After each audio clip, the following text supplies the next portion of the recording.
आप सभी को मेरी नमस्ते और जय हिंद। मेरा नाम आभास सैनी है। वर्बल मैथ बाय आभास सैनी में आप सभी का स्वागत है। सीपीयू की आज की आई है, उसके टॉप 25 क्वेश्चंस हम आपको करा रहे हैं।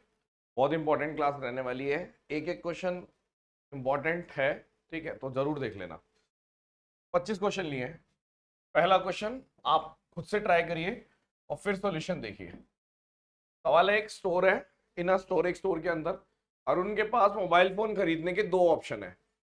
या तो वो फुल अमाउंट 2500 रुपए में खरीद ले, या फिर वो इंस्टॉलमेंट स्कीम में खरीदे। इंस्टॉलमेंट में क्या करना है, 520 रुपीज तो डाउन पेमेंट यानी शुरू में दे देनी है, उसके बाद 4 इक्वल इंस्टॉलमेंट देनी है।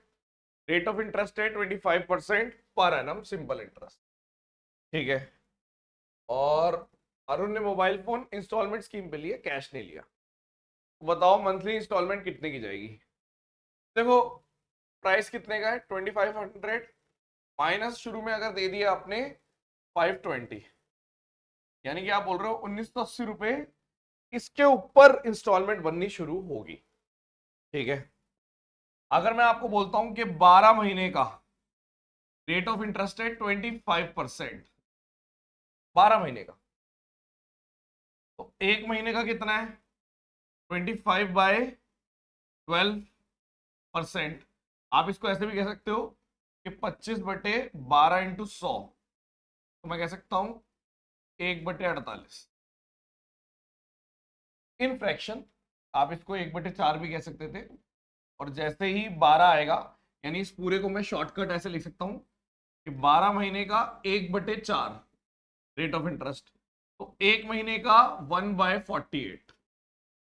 और अगर आपने बोला कि ये 4 महीने, तो मतलब 4 महीने का 4 से मल्टीप्लाई कर दो, 4 × 4 बाय कितना, तो 1/12। यानी यदि मैं बोल दूं कि अगर मंथली इंस्टॉलमेंट की बात करें, 48 48 48 48, ठीक है। और ड्यू डेप्ट की बात करें तो 1 1 1 1 1 1 ऐसे होता है, ठीक है। आप ध्यान से देखिए, जो ड्यू डेप्ट है वो या तो ये आएगी यूनिट्स में, और मैंने 48 लेट कर ली थी मंथली इंस्टॉलमेंट, तो आप ये बोल रहे हो कि वैसे ड्यू डेप्ट कितनी आएगी, 1980। आज की राशि है 1980, 1980। 4 महीने बाद कितनी हो जाएगी देय राशि, ड्यू डेप्ट, तो आप बोलोगे 4 महीने बाद ये 1/12 से बढ़ जाएगी, यानी 13/12। ये ड्यू है, due amount, due amount after 4 months. और हमारा जो हम लेट कर रहे हैं उसके हिसाब से कितनी है, 48 48 48 48, और ये आपका आ गया 96 और 100, 198 यूनिट्स। 198 यूनिट की वैल्यू है इतनी, 1980 इंटू 13/12, और मुझे आंसर क्या चाहिए, 48 की वैल्यू। तो 48 की वैल्यू कैसे निकलेगी, एक यूनिट की वैल्यू 10 है, तो 48 की वैल्यू 10 इंटू 13 इंटू 12 इंटू 48, 520। ये एक प्रोसेस होता है, ठीक है। अगर किसी ने पहले कभी ये देखा ही नहीं इंस्टॉलमेंट का, तो पहले जाके आप इंस्टॉलमेंट बाय आभास सैनी सर्च मारो, तभी आपको ये सॉल्यूशन समझ में आएगा। हम यहाँ पे आपको अगर समझाने लगे तो कम से कम 15 मिनट लगेगा पूरा प्रोसेस समझाने में, एक क्वेश्चन, ठीक है। तो आपको ये रिवीजन मोड पे डाल रहे हैं कि ये क्वेश्चन आया था, ये आंसर है, तो आपका आंसर आ गया ये। 12 महीने का रेट ऑफ इंटरेस्ट इतना था, एक महीने का मंथली इतना हो जाएगा, यानी कि अगर मैंने लेट इसी हिसाब से किया था 48 पे एक इंटरेस्ट ऐसे करके, और 4 महीने का इतना, तो मैच करो किसका आंसर ठीक है। क्वेश्चन नंबर 2,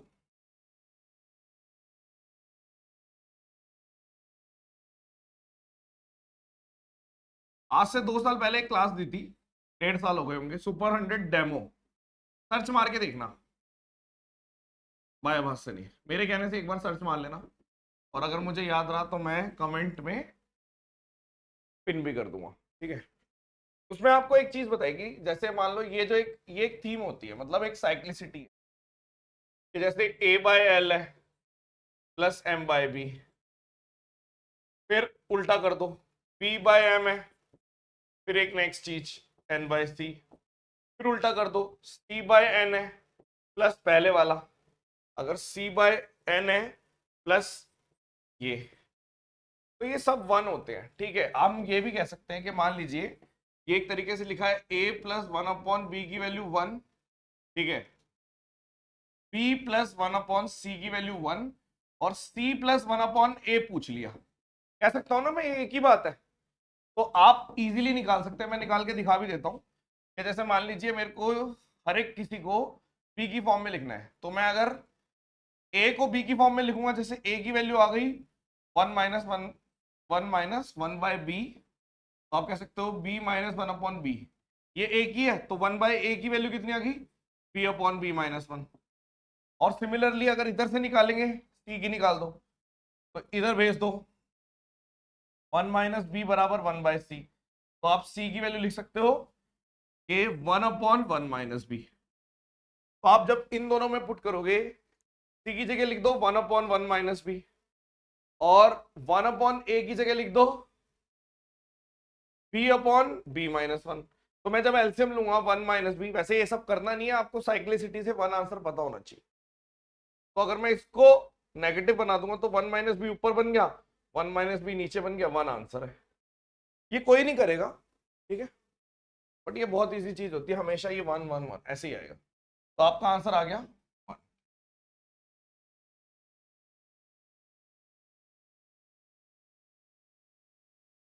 सबसे पहले जब ये दे रखा है कॉसेक, ठीक है, मैंने बोल दिया 1/sin और इसको लिख दिया c³/s³ और इंटू 1/, आपका यहां पर आ गया c से c काट, तो s³ कॉमन ले लो, s² plus c², 1/s³ is the answer. या फिर मैं ये भी कह सकता हूं कि मेरा आंसर आएगा कॉसेक क्यूब थीटा। अब आपको दे क्या रखा है, आपको दे रखा है कॉट स्क्वायर थीटा बराबर 1 - e²। 1 प्लस कॉट स्क्वायर कर दूंगा अगर, यानी कि 1 प्लस कॉट स्क्वायर क्यों कर रहा हूं, क्योंकि कॉसेक स्क्वायर थीटा बनाना है, तो 2 - e² आ गया। चाहिए कॉसेक क्यूब की वैल्यू, सिर्फ कॉसेक की वैल्यू पूछी होती तो आप बोलते थे 2 - e² का 1/2, लेकिन क्यूब चाहिए तो 3 इधर चढ़ा दो, 3 इधर चढ़ा दो। कौन सा ऑप्शन है? अब कई लोग इसको वैल्यू पुटिंग से भी कर सकते हैं, मर्जी है, कर लेना डायरेक्ट।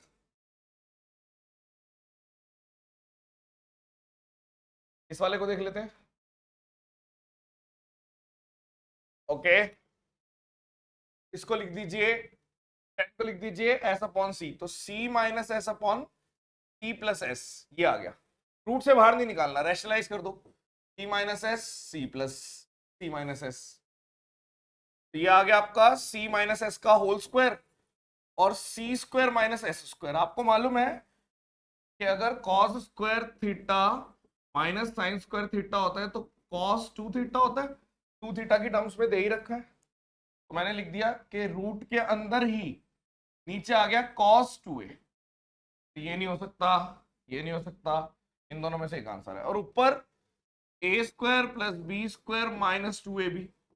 अब आपको यह भी मालूम है कि अगर 2 sin थीटा cos थीटा बराबर sin 2 थीटा, अगर ये 2a भी लिखा है, यानी ये वाला पोर्शन आ गया आपका 1 और ये आ गया आपका 1 - sin 2a अपॉन cos 2, यानी आंसर ये है, आंसर, ठीक है, डुएबल है।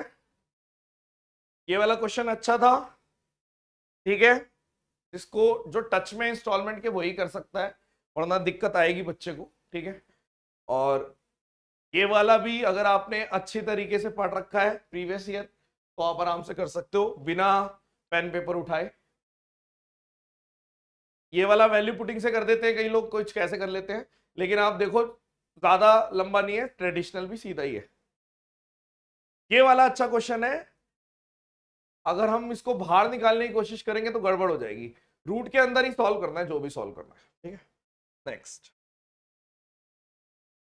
चलिए, Jonathan had borrowed a sum of money 3 years ago, 3 साल पहले 10% के इंटरेस्ट पर कंपाउंडेड एनुअली 5 साल के लिए उसने उधारी ली, और उसने कितने रुपए देने थे 5 साल बाद 10% के हिसाब से, ठीक है। अब हुआ क्या, there is no pre payment penalty, पहले पैसे देने में कोई पेनल्टी नहीं है। अगर पहले आप हिसाब चुकाना चाहते हो, लोन चुकाना चाहते हो, तो कोई दिक्कत नहीं है, और कुछ बोनस भी मिल जाएगा, ऐसा ये बोल रहा है। ठीक है, तो उसने क्या किया, उसने बोला कि क्लियर कर देता हूं डेप्ट। ठीक है, however there is okay money for 3 years, 5 साल के लिए, मतलब 3 साल में चुका देगा। ठीक है, तो मतलब इस टाइम ये सोच रहा है, आप ऐसे देखो 5 साल के लिए लिए थे, लेकिन 3 साल में ही ये ऐसा सोच रहा है। तो उसने बोला कितना देना पड़ेगा क्लियर करने के लिए डेप्ट। आप देखिए, अगर 10% की बात है, तो कोई चीज 1 साल में 10 से 11 हो जाती है, 2 साल में 100 से 121 हो जाती है, यानी 11 से मल्टीप्लाई होता रहता है।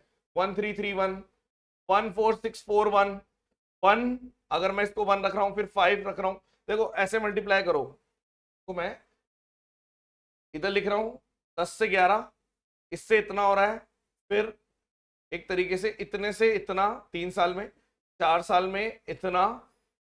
ठीक है, और 5 साल में अगर आप जाओगे तो फिर से इसको 11 से करोगे। तो आपने बोला कैसे करना होता है, 1 एज इट इज, लास्ट के 2 डिजिट 5, फिर इसको मल्टीप्लाई, ऐसे ही तो करते हैं ये भी। तो फिर आपने बोलिए 10, 1 हासिल आई इधर, 10 11, फिर आपका 6, फिर 1, यानी अगर इतने पे देखेंगे तो 3 4 5, ये 5 साल बाद इतना पे करना होता। तो अगर 3 साल बाद ही पे करना है, तो ये अमाउंट देनी पड़ेगी। अगर जीरोस, बस जीरोस का खेल है, यानी ये रेशियो आता है ना, तो आप बोलोगे 1331, ये वाला आएगा। एक बार फिर से समझा देता हूँ, 11 से मल्टीप्लाई करने का क्या तरीका होता है, 11 है, फिर ये 1, इन दोनों को जोड़ो 2, फिर 1, फिर 1, इन दोनों को जोड़ो 3, फिर इन दोनों को जोड़ो 3, फिर 1, फिर आता है 1, फिर इन दोनों को जोड़ो 4, इसको जोड़ो 6, इसको जोड़ो 4, फिर इसको 1, फिर आप देखोगे 1, फिर इधर आ गया 5, फिर इधर आ गया 10, 1, फिर आ गया 11, फिर 1, फिर 6, फिर 1, यानी कि 5 साल में ये वैल्यू बैठ जाती, और समथिंग समथिंग जो भी आ रहा है आपका। ठीक है, जीरो के हिसाब से, तो 3 साल में कितना बैठेगा, इसी का मल्टीप्लाई हो जाएगा, बस खत्म। ठीक है, ये रेशियोज होते हैं। ठीक है ना, नेक्स्ट, मैच कर लिया होगा बच्चों ने, यानी इसका आंसर है ये वाला आंसर।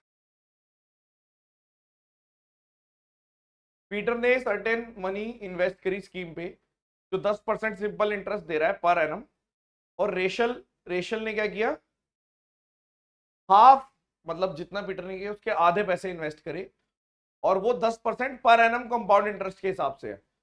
पीटर ने 2 साल के लिए किया और रेशल ने 3 साल के लिए। ठीक है, तो डिफरेंस जो आ रहा है इंटरेस्ट का, वो आ रहा है 897। तो बताओ रेशल ने कितना इन्वेस्ट किया। देखो आप ऐसे समझ लीजिए, ये पीटर है, ठीक है, मान लीजिए ये 10% के हिसाब से 3 साल में, तो ये कितना हो गया 33.1%, ये इंटरेस्ट मिलेगा इसको। अब इसका डबल, यानी 20% के हिसाब से 2 साल में, तो यानी इसका 40% है। इन्हीं के बीच का डिफरेंस पूछा था, तो कितना आ गया ये आपका 40 माइनस 33.1। ठीक है, तो ये आपके आ गई वैल्यू 9, और यहां पर आ गया आपका 6, ये तो आएगा 6.9, 6.9%, यानी 6.9% इज द डिफरेंस। इसकी वैसे वैल्यू दे रखी है 897, तो 100% की वैल्यू कितनी आ जाएगी, अगर मैं बात कर रहा हूँ 897, 6.9 इंटू 100, इसको करके 9 पे जाएगा, 9 9 में 81, ये नहीं हो सकता, 9 एकम 9, ये नहीं हो सकता, यूनिट डिजिट से कर रहा हूँ, 3 54, ये नहीं हो सकता, 9 3 27, अगर हम कर देंगे, ये आपका 897 लिखना था ना, हाँ ये हो जाएगा। फिर से देख लो एक बारी, 6.9 की वैल्यू शायद ठीक बता रहा हूँ मैं, 897 डिवाइडेड बाय 6.9 इंटू 100, 9 3, हाँ यही आएगा, सही है। थोड़ी सी ट्रिक इसमें ये इस्तेमाल कर ली बस मैंने, कि अगर ये 10 मान लिया तो ये 20 हो जाएगा, क्योंकि डबल सम है ना, मतलब इस पे अगर यहाँ पी है तो ये 2p है, तो अगर ये 10% से है 3 साल के लिए, तो ये आ गया, तो ये 20% है 2 साल के लिए, आ गया, खत्म क्वेश्चन। नेक्स्ट, 7:30 बजे द ऑनर ऑफ साइकिल ने नोटिस किया कि भाई साहब एक चोर साइकिल ले जा रहा है 7:30 बजे और एक पर्टिकुलर डायरेक्शन में जा रहा है, 10 की स्पीड से चोर भाग रहा है। उसने पुलिस को इन्फॉर्म किया, पुलिस ने वहीं से स्टार्ट किया सेम इन्फॉर्म। आधे घंटे बाद, यानी आप एक बात समझो, अगर 30 मिनट्स में चोर कितनी दूर चला जाएगा? आप बोलोगे 10 की स्पीड है, 5 किलोमीटर चला जाएगा 30 मिनट्स में। यानी अब जब 8 बज गए, 8 बजे पुलिस इधर है तो चोर इधर है, ये चोर है, ये ऐसे भाग रहे हैं, ऐसे मतलब रिलेटिव स्पीड की बात कर रहा हूं, चोर ऐसे भाग रहा है, पुलिस ऐसे भाग रही है और इनके बीच का डिस्टेंस है 5 किलोमीटर। ठीक है, अब पुलिस जो भाग रही थी वो 12 किलोमीटर पर आवर के हिसाब से, तो कितनी देर में पकड़ेगी? तो रिलेटिव स्पीड क्या कहती है कि डिस्टेंस अपॉन टाइम बराबर रिलेटिव स्पीड, यानी S of P minus S of T. तो टाइम निकालना है, डिस्टेंस कितना है 5 किलोमीटर, और speed of police minus speed of thief, 12 में से 5 के 2, यानी 2.5 घंटे में कवर हो जाएगा। तो 8 बजे के बाद 2.5 घंटे और लग गए, 10:30 बजे खत्म। सीधा सीधा करो, कोई ट्रिक लगाने की जरूरत नहीं, सीधा आंसर है। A can do 1/5 of a piece of work in 20 day, यानी A 1/5 करता है 20 दिन में, यानी कि टोटल काम 100 दिन में कर देगा। ठीक है, B 100 डेज में। ठीक है, B कर रहा है 30% इतने में, तो 3/10 कर रहा है 36 में, इसको काटो 12, यानी कि 120 दिन में टोटल काम कर देगा B। ओके, C 80%, यानी 4/5 यूनिट काम 160 डेज में, तो 4 से काटो 40 50, यानी कि 200 दिन में ये काम कंप्लीट कर देगा, ऐसे लिखा हुआ है। यहां तक पढ़ लिया। तो बी और सी ने स्टार्ट किया काम, एक्स दिन काम किया, एक्स दिन के बाद बी ने छोड़ दिया। ओके, ए ने ज्वाइन किया और ए और सी ने दोनों ने इतने दिन काम किया। ठीक है, ratio between the work done, B और सी का जो वर्क डन और ए और सी का वर्क डन है उसका रेशियो दे रखा है 19 और 6। तो बताइए what fraction of the same work can be completed by C alone in 2x days. हम मान लेते हैं टोटल वर्क था 600 यूनिट, ए कर देगा 6 दिन में काम कंप्लीट, मतलब 6 दिन में नहीं, एक दिन में 6 यूनिट काम कंप्लीट, बी कर देगा 5 यूनिट और ये कर देगा 3 यूनिट। ठीक है, ओके। अब आपने बोला ए और सी, ए और सी ने यानी कि 9 यूनिट काम और एक्स दिन के लिए हुआ। ठीक है, रेशो बताना है ना किसका किसका, 19 और 6। और बी और सी का देखो, तो पहले बी और सी का उल्टा लिख दिया मैंने शायद, पहले इसने इसका लिखा है कि 9 और x ऐसे लिखा हुआ है। ठीक है, ओके, पढ़ लेता हूं मैं, क्वेश्चन ही भूल गया क्या लिखा हुआ है, यहां तक पढ़ लिया था। अच्छा, बी और सी ने काम किया x दिन के लिए, यानी बी और सी ने, यानी 8 इंटू एक्स। ओके, मैंने उल्टा ए और सी पढ़ लिया था। फिर उसने बोला बी ने छोड़ दिया, फिर ए और सी ने कंप्लीट किया, और ए और सी ने यानी कि 9x माइनस 41, यानी ये भी वर्क है ये भी वर्क है। वर्क क्या होता है आपका? वर्क जो निकालेंगे हम, एफिशिएंसी इनटू टाइम, ये एफिशिएंसी है, sorry into time, efficiency into time. If the ratio of the between the work done by B और सी, तो बी और सी का पहले है, ओके, ये 19 है और फिर ये 6। अब ठीक लिखा है मैंने, तो यहां पे 3, यहां पे 2, 16x बराबर 57x माइनस 41 इंटू 57, इसको इधर भेज दो, इसको इधर भेज दो, यानी नेगेटिव नेगेटिव, 41x बराबर 41 इंटू 57, नेगेटिव से नेगेटिव कट गया, यानी x की वैल्यू आ गई 57। Okay, nice. तो आप बताओ, ये फ्रैक्शन बताना है of the same work can be completed by C. C जो है, ठीक है, वो 2x डेज में, यानी कि 3 की एफिशिएंसी से 2x डेज में, 2 इंटू एक्स डेज में टोटल का कितने यूनिट काम कर रहा है? तो आपने बोला इससे काट दो 6, यानी 57/100। सही निकाला, सही है। फिर से देख लो चाहो तो, ये मैंने लेट किया, ये रेशियो दे रखा था यहां से 57, तो जो सी है, सी 3 की एफिशिएंसी से 2x डेज में, 2x डेज में टोटल का कितना फ्रैक्शन कर रहा है, यानी कि ये टोटल था और ये वर्क डन बाय सी था, यही पूछा था। नाइस। दो circle with centre P and Q of radii 6 and 4 centimeter respectively touch each other internally। एक ऐसे है, ठीक है, और एक ऐसे इंटरनली टच कर रहे हैं मान लो, ओके, यहां पे, ओके, और P और Q सेंटर है इसका। If perpendicular bisector of PQ meet bigger circle in A and B then find the value of AB। Okay, मान लीजिए ये बड़े वाले का और ये छोटे वाले का, ठीक है, तो अगर मैं इसका नाम दे रहा हूं, मान लो P और Q दे रहे हो, ठीक है, P है और इधर Q दे रहे हो, ये पूरा रेडियस कितना हो जाएगा, बड़े वाले का रेडियस कितना है 6, छोटे वाले का रेडियस कितना है 4, यानी कि ये डिस्टेंस कितना है, अगर हम ध्यान से देखें, सीधा लिख दो इजीली, ये वाला डिस्टेंस है 2, 2। अब इसका परपेंडिकुलर बाइसेक्टर यानी यहां से ऐसे ड्रॉ होगा ये, और बड़े सर्कल पे टच कर रहा है, एक ए पे कर रहा है, एक बी पे कर रहा है। परपेंडिकुलर बाइसेक्टर यानी कि ये एक है और एक है, और ये 90 है।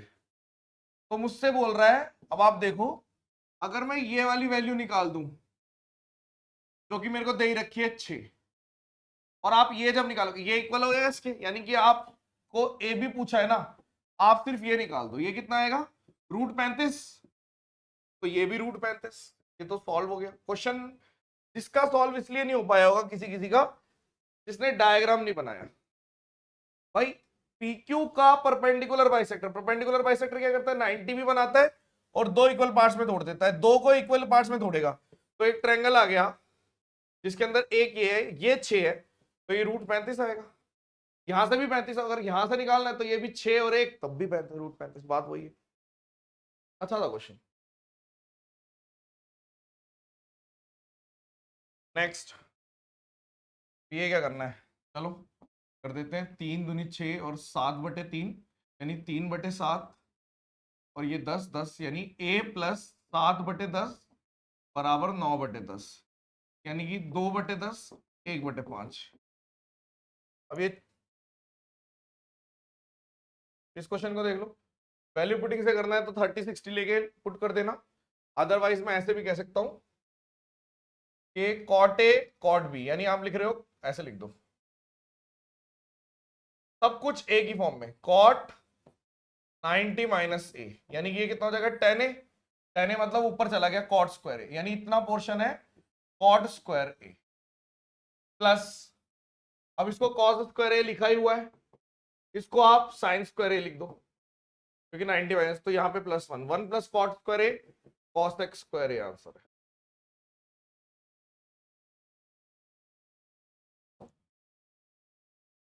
आशिता और रैना ने, वो दोनों मिलके टाइप कर रही हैं एक बुक, ठीक है, बट है एक ही लैपटॉप है बट काम करने के लिए, ठीक है, तो उन्होंने बोला अल्टरनेट बेसिस पे काम करेंगे। अक्षिता ने पहले दिन काम किया, ओके, और रैना ने दूसरे दिन, फिर अक्षिता और रैना, ऐसे काम हो रहा है, ठीक है।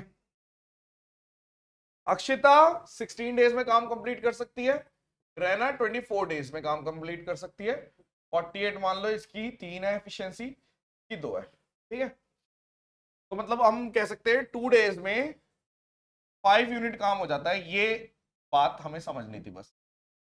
तो बताओ कितने टाइम लगेगा, तो आप बोलोगे 5 का मल्टीपल 45 तक, 9 से मल्टीप्लाई करो, 45 यूनिट काम हो गया 18 दिन में। उसके बाद अगले दिन जैसे ही +1 आया इधर +3 आ गया, यानी 19 दिन में काम कंप्लीट हो गया। ये डुएबल क्वेश्चन है, कुछ नहीं है इनमें। सुखबीर ने परचेज किए कुछ आइटम फॉर सेल बट 30% खराब हो गया। हाउएवर सुखबीर ने बचे हुए को मैनेज किया कि भाई वो बेच पा रहा है, और ओवरऑल प्रॉफिट 19% का हो गया। मतलब एक चीज समझ लो, 100 रुपए की चीज थी, 30 का खराब हो गया, 70 वाली चीज को उसने 119 पे बेच दिया, मतलब ऐसे समझ लो आप। यानी कि मैं कह सकता हूं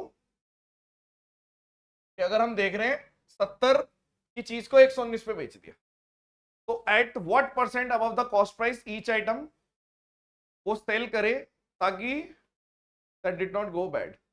okay, at what percentage above the cost price of the each item purchased by Sukhvir did he sell, कितने की उसने बेची। तो आप ये कह सकते हो सिंपल कि भाई साहब 49, इसका डिफरेंस कितना है 49, 49 बाय 70 इंटू 100, 10 से 10 7 70% अबव आ गया आंसर। नहीं था ये तो लैंग्वेज का थोड़ा खेल है। मान लो 100 रुपए की चीज थी, 30 की खराब हो गई, बचे हुए को टोटल पे 19%, यानी ये टोटल पे 19% का प्रॉफिट चाहिए। 70 रुपए की चीज 119 में बेच रहा है, यानी प्लस 49 रुपीज एक्स्ट्रा। 70 की चीज 49 पे, यानी कि 70% का मार्कअप है एक तरीके से, 70% अबव। ठीक है, कितना अबव कर रहा हूं। Cost price of pulses is 12% less than the selling price. Quality machine रखी जिससे 25% का प्रॉफिट हो गया, तो बताओ कितना एक्चुअल वेट लेस। ठीक है, देखो आप ये बोल रहे हो ओवरऑल प्रॉफिट दे रखा है 25% का, यानी कि 5/4 दे रखा है। ठीक है, यहां पे उसने फॉल्टी वेट किया, कोई बात नहीं भाई कर ले। और यहां पे एक्चुअल में क्या हो रहा है, कॉस्ट प्राइस जो है वो 12% कम है, यानी कि हम जो ये लिख रहे हैं ये एसपी है और ये सीपी है। यानी कि आप बोल रहे हो अगर 100 रुपए का है तो ये 88 का है, तो आप इसको काट दो। यहां पर आ गया 2 और 2 22, यानी फॉल्टी की जो वैल्यू आई रेशो की वो आई 5 और 20। ठीक है, तो 11 और 10, यानी कि 11/10, यानी 10% का एक्स्ट्रा वो, इसने यही पूछा होगा what percent faulty machine show मोर। हाँ, 10% एक्स्ट्रा शो कर रहा है। सही है। अब कई लोगों का अलग तरीका होता है, हमने क्या किया, हमने सिर्फ सीधा एसपी बाई सीपी जो ओवरऑल है ना उस पर काम कर लिया। ओवरऑल ये है, और वो पुराने एसपी और पुराने सीपी के रेशो पे, यहां पे चाहे डिस्काउंट हो या जैसे चीटिंग थी, यहां पे चीटिंग कर ली बस। एक थीफ ने नोटिस एक थीफ नोटिस हुआ पुलिसमैन के द्वारा, ठीक है ना, पैसे में लिखा हुआ ना, is notice by policeman from a distance, 300 metre की दूरी पे था जब वो। ठीक है, थीफ ने भागना स्टार्ट किया और पुलिस ने भी उसको चेस करना स्टार्ट किया। ठीक है, और जो ये रेट है 11 और वो, मतलब आप ये कह सकते हो कि जब वो 13,000 भाग रहा है तो वो 11,000 भाग रहा है, कह सकता हूं। 13,000 मीटर भाग रहा है तो 11,000 मीटर भाग रहा है, यानी कि जो गैप है वो 2,000 का। ठीक है, हमें चाहिए कितने का गैप, 300 का गैप, मतलब इसको फुलफिल करना है। तो कितना टाइम लगेगा, अगर आपसे यही पूछेगा आफ्टर रनिंग हाउ मच, नहीं, इसने बोला है after running for how many kilometre. हाँ, मतलब कितना भागना पड़ेगा उसको पकड़ने के लिए, थीफ को पकड़ने के लिए। तो आप ध्यान से देखिए, यानी अगर 13 किलोमीटर भागता है और ये पुलिस 13 किलोमीटर भागती है और ये 11 किलोमीटर भागता है, और अगर 2,000 मीटर का गैप होता तो बात बन जाती है। लेकिन आपने बोला कि गैप को क्या करना है, 2,000 की जगह, मतलब मैं ऐसे लिख रहा हूं, 2,000 के गैप पे 13,000 मीटर भाग रहा है, तो मेरे को गैप चाहिए 300 का। तो 300 के गैप पे, यानी मैंने बोल दिया 300/2000 कितना भागेगा, तो 30 से ये 30, 13 39, 3900/2, यानी कि हमने बोल दिया 1 और यहाँ पे 9 और 5, 195 और 0, यानी कि 1.95 वाला आंसर है। मैंने सिंपल ये तरीके से कर दिया। बहुत सारी शॉर्ट वीडियो में ऐसी बना चुका हूं जिसमें आप ये तुरंत इस तरीके से कर सकते हो कि भाई सीधी सी बात है, गैप 2,000 के गैप पे पुलिस भाग रही है 13 किलोमीटर। गैप सिर्फ आपको कितना करना है, 2,000 के गैप पे पुलिस 13 भाग रही है, तो इसने बोला ना कि कितना भागनी चाहिए, मतलब कितनी देर भागेगा पुलिस पकड़ने से, मतलब कितना भागना पड़ेगा पुलिस को। तो आपने बोला 2,000 का गैप था तो 13, मतलब अगर 2,000 दूर होता ना तो 13 भागना पड़ता, लेकिन हमने बोला यहाँ पे गैप कितने का करना है, सिर्फ 300 का, 300 मीटर का, तो मैंने इसको 300/2000 से मल्टीप्लाई। एक शॉपकीपर शुगर 40 पर केजी पर बेचता है और 36 पे खरीदती है, यानी कि 36 की चीज 40 में बेच रहा है, पहली लाइन ये है। और जो फॉल्टी मशीन है वो क्या कर रही है, 800 ग्राम दे रही है 1000 के बजाय। तो इससे ओवरऑल एसपी और सीपी मिल जाएगा ओवरऑल, है ना। इसको काट लेते हैं, 2 0 से 2 0, और यहां पर आपने बोल दिया 8 5 5, और यहां पर आ गया 50/36, यानी 25/18, यानी कि अगर हम देखें ओवरऑल प्रॉफिट तो 7/18, 700/18%। काटो इसको, 18 तिया 54 16 160, और यहां पे कितना आएगा 38.888, ऐसे करिए, ये आंसर आ गया। नेक्स्ट, दो सर्कल हैं, इंटरसेक्ट कर रहे हैं ए और बी पर, कॉमन कोड दे रखा है, यानी एक ये है और मान लो एक ये है, यहां पे इंटरसेक्ट कर रहे हैं, ये कह रहा है वो, और आपसे पूछ क्या रहा है, क्या नाम है, ए बी। अच्छा, इनके बीच का डिस्टेंस, तो आप देखो अगर ये छोटे वाला यानी कि इसकी वैल्यू 13 है, इसकी वैल्यू 15 है, और ये दो इक्वल पार्ट्स में टूटेगा, इनके जो कॉमन कोड है 12 है, यानी कि ये 6 है। तो अगर मुझसे यहाँ पे सेंटर से कभी भी कॉर्ड पे लाइन डलती है परपेंडिकुलर यहां से, और इक्वल पार्ट्स में तोड़ती है, परपेंडिकुलर बाइसेक्टर हो जाता है ये वाला, तो ये वैल्यू कितनी आएगी, रूट में पाइथागोरस लगा रहा हूं, 225 - 36, यानी 189, एक ही ऑप्शन है ये वाला, यानी कि 189 ये आ गया, और यहां पर क्या आना था, ये वाली वैल्यू, ये वाली, तो ये आता रूट 169 - 36, तो आप देख लो यही आएगी 1। आसान था ये वाला, है ना। Radius of the two end of a frustum दे रखा है इतना, ठीक है,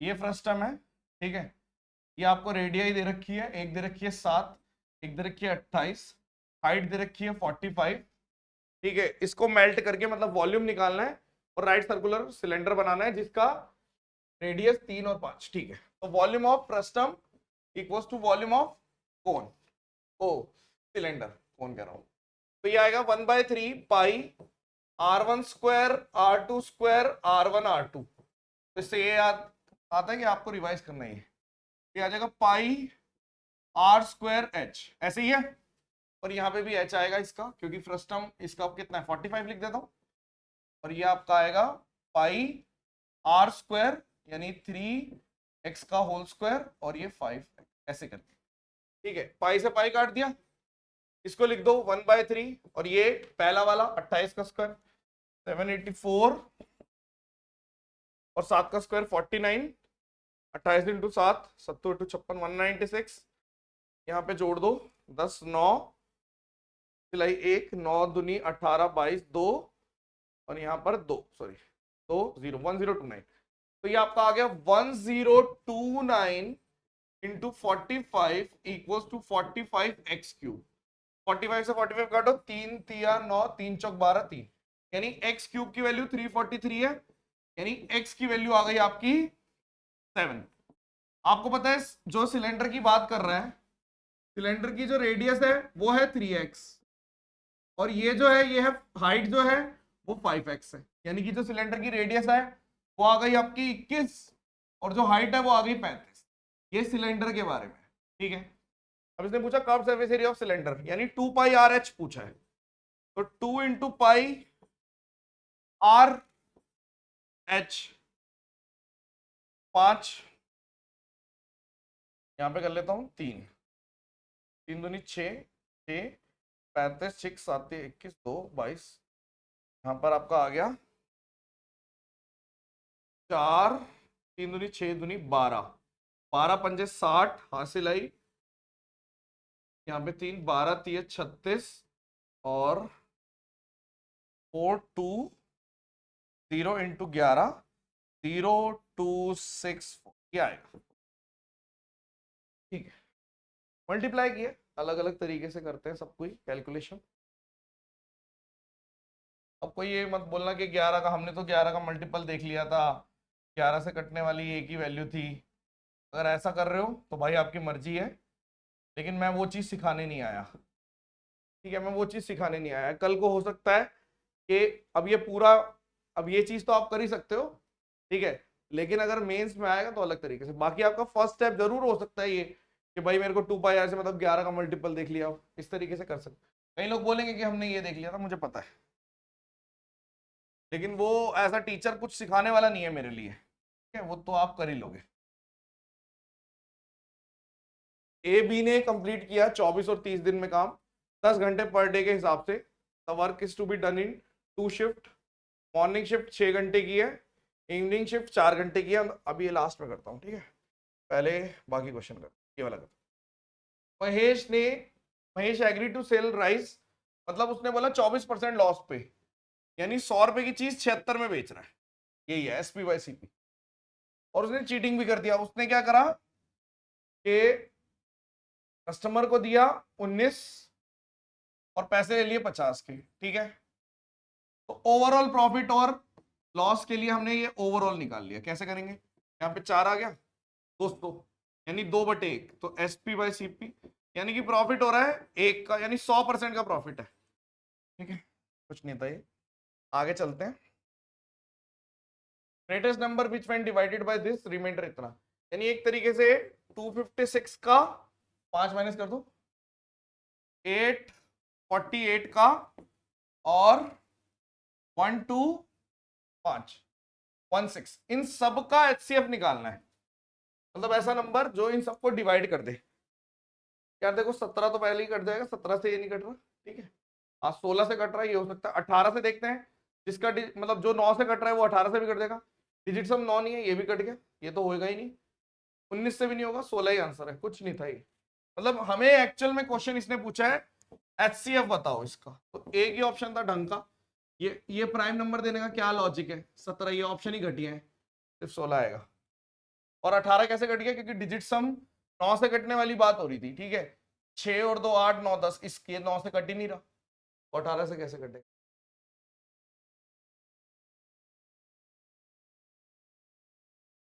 1200 मीटर की रेस है। राकेश फाइनल पॉइंट पे 36 सेकंड में पहुंचा और राजेश पहुंचा 40 सेकंड में, यानी टाइम का रेशियो 36 और 40, यानी आप 9 और 10, ठीक है। तो स्पीड का रेशियो 10 और 9, ठीक है, ऐसे लिखा हुआ है। 7 में स्टार्ट किया ना इन्होंने, और सेम डिस्टेंस है, ठीक है।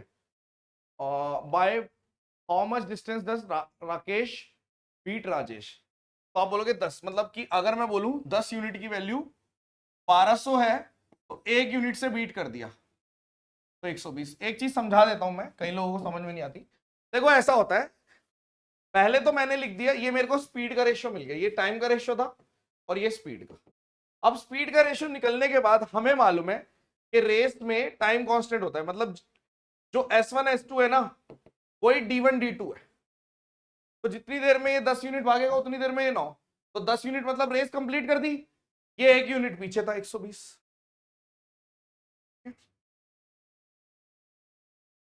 अच्छा, आप टाइम एंड वर्क के क्वेश्चन कर लेते हैं। ABC can do a piece of work in 20 30 और 60, ठीक है। और यहां पर आपका 60 आ गया, यानी कि ये 1 है, ये 2 है और ये 3 एफिशिएंसी है। If A work daily on every third day, B और सी भी असिस्ट करते हैं।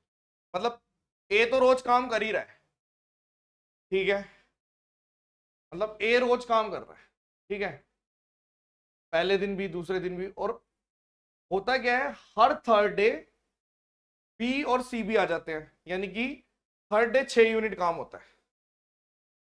पहले 2 दिन ए काम कर रहा है, ठीक है, थर्ड डे दोनों साथ में कर रहे हैं, मतलब तीनों आ गए, ये दोनों साथ कर रहे हैं इसके।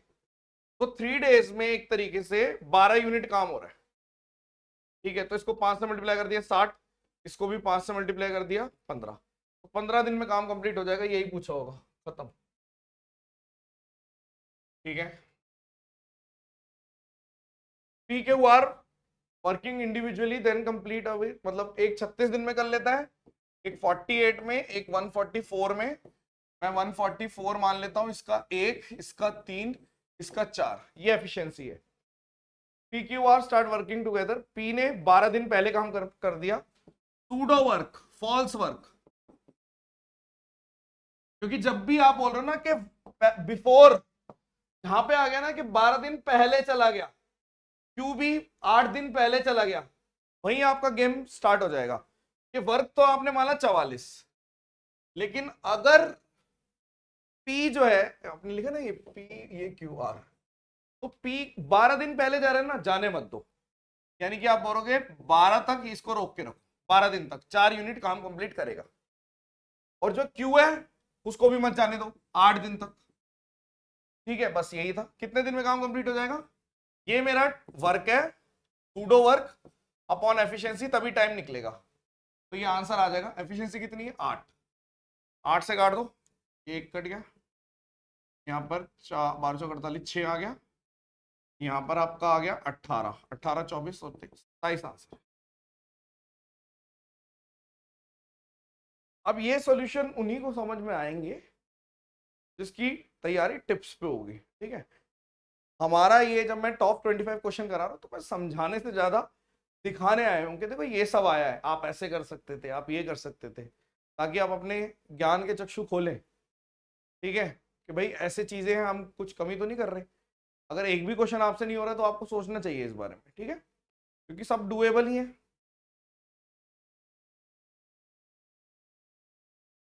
नेक्स्ट, ए और बी इक्वली एफिशिएंट है, दोनों मिलके काम कर लेते हैं 36 दिन में।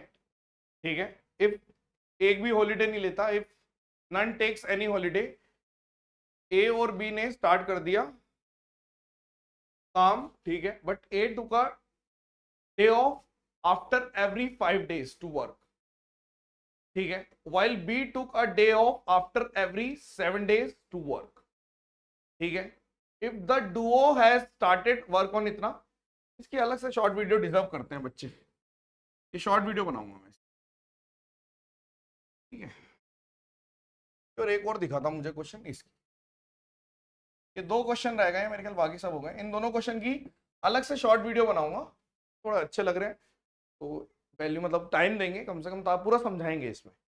ठीक है, बाकी आपके सारे क्वेश्चन हो गए, अच्छे क्वेश्चन है। तो 3, हाँ ठीक है, मिस तो नहीं हुआ? नहीं। आई होप ये सेशन आपके काम का है और आप इसमें काफी सारी चीजें रिवाइज भी कर पाओगे। कि सीखने के पर्पज से अगर आप सोच रहे हो तो जो वीडियो बोली है वो जरूर सर्च मार लेना, सीखने के पॉइंट ऑफ व्यू से। चलिए, thank you so much, session dismiss.